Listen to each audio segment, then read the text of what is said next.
اعوذ باللہ من الشیطان الرجیم بسم اللہ الرحمن الرحیم۔ صحیح مسلم حدیث نمبر 6171 ابو سعید خدری رضی اللہ عنہ سے روایت ہے، رسول اللہ صلی اللہ علیہ وسلم نے ایک دن لوگوں کو خطبہ دیا جیسا کہ حدیث مالک میں ہے۔ صحیح مسلم حدیث نمبر 6172 عبداللہ بن مسعود رضی اللہ عنہ سے روایت ہے، رسول اللہ صلی اللہ علیہ وسلم نے فرمایا، اگر میں کسی کو اپنا جانی دوست بناتا سوائے اللہ کے تو ابو بکر کو بناتا، لیکن وہ میرے بھائی اور میرے صحابی ہیں اور تمہارے صاحب کو اللہ نے خلیل بنایا ہے۔ صحیح مسلم حدیث نمبر 6173 عبداللہ بن مسعود رضی اللہ عنہ سے روایت ہے، رسول اللہ صلی اللہ علیہ وسلم نے فرمایا، جو میں کسی کو اپنی امت میں سے اپنا جانی دوست بناتا تو ابو بکر کو بناتا۔ صحیح مسلم حدیث نمبر 6174 عبداللہ رضی اللہ عنہ نبی اکرم صلی اللہ علیہ وسلم سے روایت کرتے ہیں، اگر میں اپنی امت میں سے کسی کو اپنا دوست بناتا تو ابو قحافہ کے بیٹے کو بناتا۔ صحیح مسلم حدیث نمبر 6175 عبداللہ رضی اللہ عنہ نبی اکرم صلی اللہ علیہ وسلم سے روایت کرتے ہیں، اگر میں اپنی امت میں سے کسی کو اپنا دوست بناتا تو ابو قحافہ کے بیٹے کو بناتا زمین والوں میں سے، اور لیکن تمہارے صاحب اللہ کے خلیل ہیں۔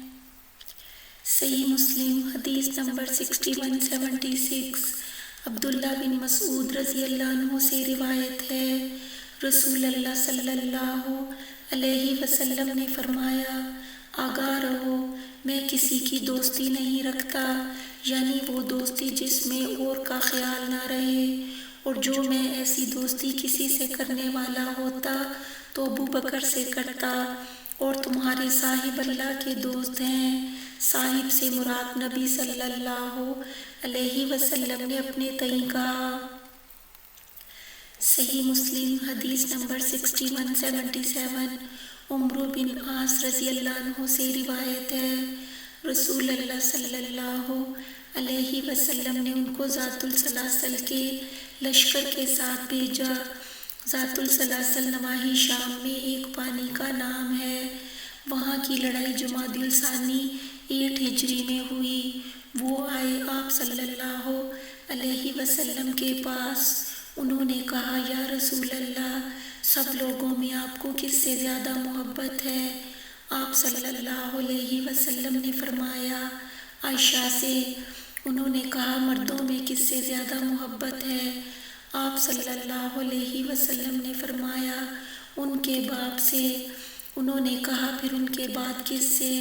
آپ صلی اللہ علیہ وسلم نے فرمایا، عمر سے۔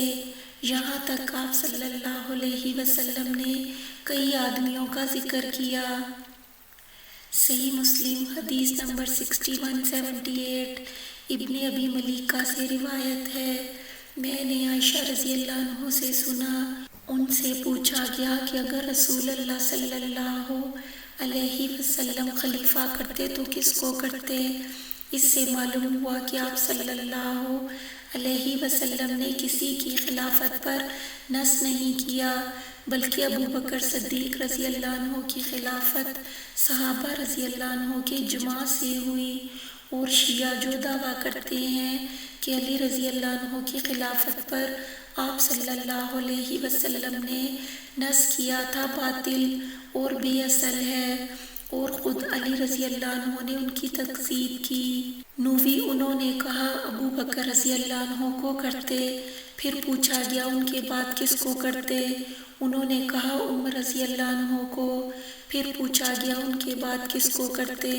انہوں نے کہا، ابو عبیدہ بن الجراح رضی اللہ عنہ کو۔ پھر خاموش ہو رہیں۔ صحیح مسلم حدیث نمبر 6179 جبیر بن مطعم رضی اللہ عنہ سے روایت ہے، ایک عورت نے رسول اللہ صلی اللہ علیہ وسلم سے کچھ پوچھا، آپ صلی اللہ علیہ وسلم نے فرمایا پھر آنا۔ وہ بولی یا رسول اللہ اگر میں آؤں اور آپ کو نہ پاؤں یعنی آپ کی وفات ہو جائے؟ آپ صلی اللہ علیہ وسلم نے فرمایا اگر تو مجھے نہ پائے تو ابو بکر کے پاس آنا۔ صحیح مسلم حدیث نمبر 6180۔